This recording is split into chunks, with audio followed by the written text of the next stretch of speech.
انسان کو اللہ تعالیٰ نے کمزور بنایا، خلق الانسان ضعیفا، اور ویسے بھی قدرت کا ایک نظام ہے کہ اگر کوئی چیز روٹین میں رہے تو اس کی قیمت ختم ہو جاتی، قیمت نہیں سمجھ میں، ایک کام روٹین سے ہو رہا ہے، مثلا یہ بجلی ہے، جب آتی تھی تو کتنے لوگ تھے جو اس وقت نماز پڑھتے تھے کہ جناب اللہ کی نعمت ہے ہم شکر کر لیں، جب لوڈ شیڈنگ ہوئی تو اب بجلی کی قیمت سامنے آئی۔ کائنات کے اندر اللہ نے کانٹے کیوں رکھے؟ تاکہ کبھی چبھے تو یاد آئے کہ کوئی پھول بھی ہے۔ بے وفائی اس لیے رکھی تاکہ وفاداروں کی قدر آئے، جفا اس لیے رکھی تاکہ عدل انصاف والوں کی قدر آئے۔ تو سلسلوں میں اللہ تعالیٰ توڑ بھی پیدا کرتے ہیں، جوڑ بھی پیدا کرتے ہیں، اس لیے ظاہری سبب کچھ بھی بن جاتا ہے، لیکن جب تک پروردگار کا ارادہ نہ ہو کوئی کام انسان نہیں کر سکتا۔ مجھے پتہ چلا آپ کو کافی انتظار بھی کرنا پڑا اور پھر کوئی بیان بھی نہ ہو سکا، وہ تکلیف تو اپنی جگہ، اس چیز کی تکلیف مجھے پورا ہفتہ رہی کہ آپ حضرات آئے اور میں نہ آ سکا، اور پورا ہفتہ ہی بے چینی میں گزرا۔ اللہ تعالیٰ آپ حضرات کے انتظار کا آپ کو جزائے خیر عطا فرمائے۔ ماہ رمضان المبارک قریب ہے، اللہ والے ان کے دلوں کی دھڑکنیں تیز ہو چکی کہ وہ مہینہ آ رہا ہے، مولا نصیب فرما دینا۔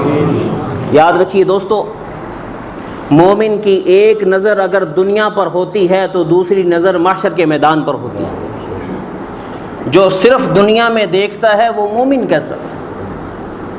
جو صرف دنیا کو دیکھتا ہے وہ مومن کیسا؟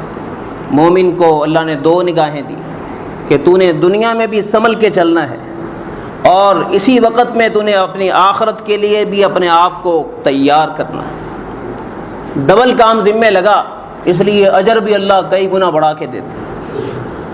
یہ جو سونے چاندی کی جنت کا آپ سنتے ہیں، کوئی آسان کام ہے؟ اتنی مہنگی جنت اللہ کیوں دے گا؟ کیونکہ کام ٹف ہے، مشکل کام ہے کہ دشمن بھی دو دو ہیں، کام بھی دو دو۔ دنیا کے اندر دنیا کے کام بھی ہیں اور آخرت کے کام بھی ہیں، اور دشمن بھی دو، ایک اندر لگا ہوا جسے نفس امارہ کہا جاتا ہے، اور دوسرا شیطان۔ آج کے دور میں تو دشمن تین ہو چکے، جسے کہا جاتا ہے ماحول، میڈیا، یہ ایک تیسرا دشمن پیدا ہو چکا ہے کہ انسان کبھی اپنے آپ کو دبا بھی سکتا ہے، کبھی شیطان کو بھی دبا لیتا ہے، لیکن یہ شیطان نہیں دبتا۔ یہ ہمہ وقت انسان کتنا ہانپتے کانپتے بازار کے ماحول میں نظر کو بچاتا رہتا ہے۔ گھر جا کے جیسے ہی ٹی وی آن کرتا ہے تو ساری نظر کی حفاظت ختم ہو جاتی ہے۔ وہ سارا صبح سے شام تک اسے افسوس ہوتا ہے کہ یار تو کیا کرتا رہا، اب آ کے تو کیا کر رہا ہے۔ وہ یعنی بازار میں رہ کے نظر کی حفاظت کچھ آسان ہے، لیکن اس ڈبے کے سامنے بیٹھ کے نظر کی حفاظت بہت مشکل کام۔ اس لیے اپنے آپ کو جس حد تک بچانا چاہیے، ناجائز استعمال ان چیزوں کا نہیں ہونا چاہیے۔ انٹرنیٹ ہو، اس کی ایک جائز شکل ہے، ٹھیک ہے استعمال کی، ناجائز استعمال نہیں ہونا چاہیے۔ اسی طریقے سے یہ جن کے گھروں میں یہ چیز ہے، ٹی وی والا معاملہ، اس میں کوشش کریں کہ بچوں کی بھی نگرانی کی جائے، کیا دیکھ رہے، کیا سن رہے ہیں۔ جب تک آپ ہیں ان کو دیکھنے کی اجازت دیں، آپ نہ ہوں منع کریں، کیونکہ وہی چیز ہے، ذرا بٹن تبدیل کرنا ہے، معاملہ کہاں سے کہاں پہنچ جاتا ہے۔ مجھے کسی بتانے والے نے بتایا کہ جناب اس میں 24 گھنٹے قرآن مجید بھی ترجمے کے ساتھ چلتا ہے۔ جیسا ہی وہ بٹن آتا ہے نا، بندہ کہتا ہے اوف افسوس یہ کیا آ گیا، وہ بٹن کلک کر کے دوسرا کرتا ہے تو ایک دم سے بے حیائی کے مناظر سامنے آ جاتے ہیں۔ اطمینان ہو جاتا ہے نفس والے مریض کو کہ یہ میں چاہتا تھا، اور آیات سنا رہی ہوتی ہیں، انسان تو مجھے بھولا ہوا، کب تلک بھولے گا، کب تک یہاں رہے گا، تجھے پتہ نہیں کل من علیہا فان، تو نے ایک دن میرے پاس آنا ہے۔ یہ کہتا بٹن دبا یار جانا ہوگا۔ وَيَبْقَى وَجْهُ رَبِّكَ ذُو الْجَلَالِ وَالْإِكْرَامِ، تیرے رب کے لیے بقا ہے، باقی سب کے لیے موت کی چھری کے نیچے آنا ہے، موت کی چھری کے نیچے آنا ہے۔ وہ چھری جب چلے گی کتنا بے بس ہوں گا میں، نہ رسی باندھنی پڑے گی فرشتے کو جی، نہ دبانا پڑے گا۔ جب کبھی آپ نے روح نکلنے کی تکلیف کا اندازہ کرنا ہو تو اپنے ناخن پر کبھی ہتھوڑی ماری، کیسا کرنٹ لگتا ہے، وہ کرنٹ اصل میں روح کو لگتا ہے کہ روح اس وقت میں اس جگہ سے آگے پیچھے ہونا چاہتی ہے لیکن ناخن چپ جاتا ہے کہ آگے پیچھے نہیں ہونا۔ وہ وقت کیسا ہوگا جب پورے جسم سے روح نکل رہی ہوگی، بال کھڑے ہو چکے ہوں گے اور دماغ صحیح کام کر رہا ہوتا ہے، اس وقت میں دماغ کہہ رہا ہوتا ہے آج تو قابو آ گیا، بڑے دن تو سوچ رہا سا، تو یہی انتظار کرتا رہا کہ کدی تینوں وقت ملے گا، دیکھ اب تیرا وقت ختم ہو گیا، اب تجھے کون وقت دے گا، بتا تو صحیح۔ اور فرشتہ ایک سننے کے لیے تیار نہیں، وہ کہتا نہیں میں نے اپنا کام کرنا ہے، میں نے اپنا کام کرنا ہے۔ اس وقت میں یہ اس کے رحم و کرم پر ہوتا ہے، اور پھر اس کو آوازیں آ رہی ہوتی ہیں، بھائی جان کی ہو گیا تانوں، وہ سن رہا ہوتا ہے، کہتا تانوں کی دسا مینوں کی ہویا، میرا سفر شروع ہو گیا، امی جان کیا ہوا، ابا جان کیا ہوا، آپ کی دکان اتنی بڑی، دنیا اتنی چاہنے والی، آپ کہاں جا رہے ہیں، آپ مت جائیے ادھر رہیے۔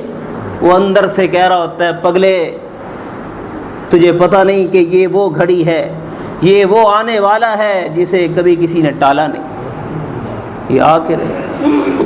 شور مچ جاتا ہے، وہ کوئی بزرگ نے بلاؤ، تعویذ کراؤ، دم شم۔ قرآن کہتا ہے تعویذ والوں کو بلایا جاتا ہے، نقش والوں کو، دعاؤں والوں کو، حکیموں کو، ڈاکٹروں کو، اور جانے والا کہتا ہے وَظَنَّ أَنَّهُ الْفِرَاقُ، ابے ظالموں کس چکر میں پڑ گئے، کلمہ ہی سنا دو میں جا رہا ہوں۔ وہ کہتا نا کلمہ نہیں، مارنا سی اسی نہیں کلمہ سنانا، مر جائے تو مر جائے، اسی کلمہ نہیں سنانا، کیونکہ وہ ذہن ہی نہیں بنایا، تربیت ہی نہیں کی کہ بیٹے کبھی موت کا وقت آ جائے تو کلمہ سنا دینا، نہ توبہ توبہ توبہ، کلمہ نہ سنانا، مر جائے گا۔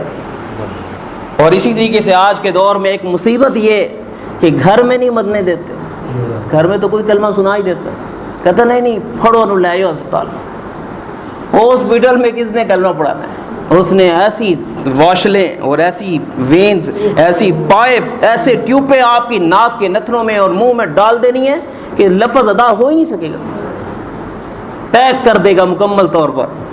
وہ کہے گا ہو کی گیا، میں جانا ہی جانا سی، ایتے کٹ دو، وہ کم از کم کلمہ پڑھنا چاہنا، زبان ہل نہیں رہی، پائپ کے نیچے آ گئی ہے، لیکن کوئی ترس کھانے کے لیے تیار نہیں ہوگا۔ وہ لمحے آنے ہیں آنے ہیں آنے ہیں، مجھ پر بھی آنے ہیں، آپ پر بھی آنے ہیں، اس لیے ابھی سے زندگی میں اس کے لیے تیاری کرنی ہے۔ تو اللہ تعالیٰ نے ہمیں ماہ رمضان کے لیے قریب کر دیا ہے، ایک موقع ہمیں ملنے والا ہے، اللہ ہمیں نصیب فرما دے۔ تو اسی دوستو اسے بوجھ مت سمجھیے گا، یہ بوجھ نہیں ہے، یہ ہمارا بوجھ اتارنے کے لیے جو آگے کی زندگی شروع ہونے والی ہے۔ فی یوم کان مقدارہ 50,000 سنہ، اے بندو 50 سالہ زندگی کی خاطر اس دن کو ٹھکراتے ہو، تمہیں پتہ نہیں کہ ایک دن 50,000 سال کا۔ وَإِنَّ يَوْمًا عِنْدَ رَبِّكَ كَأَلْفِ سَنَةٍ مِّمَّا تَعُدُّونَ، اور ایک آیت میں آتا ہے کہ ایک دن تیرے رب کے ہاں کم از کم 1000 سال کا ہے۔ اور پھر احادیث میں آتا ہے کہ یہ شدت کے اعتبار سے مختلف لوگوں کے لیے اس کی مقدار مختلف ہوگی، جو جتنا بڑا مجرم ہوگا اس کے لیے وہ دن اتنا بڑا ہوگا، اور جو جتنا چھوٹا ہوگا اس کے لیے وہ دن اتنا چھوٹا ہوگا، چھوٹے مجرم کے لیے۔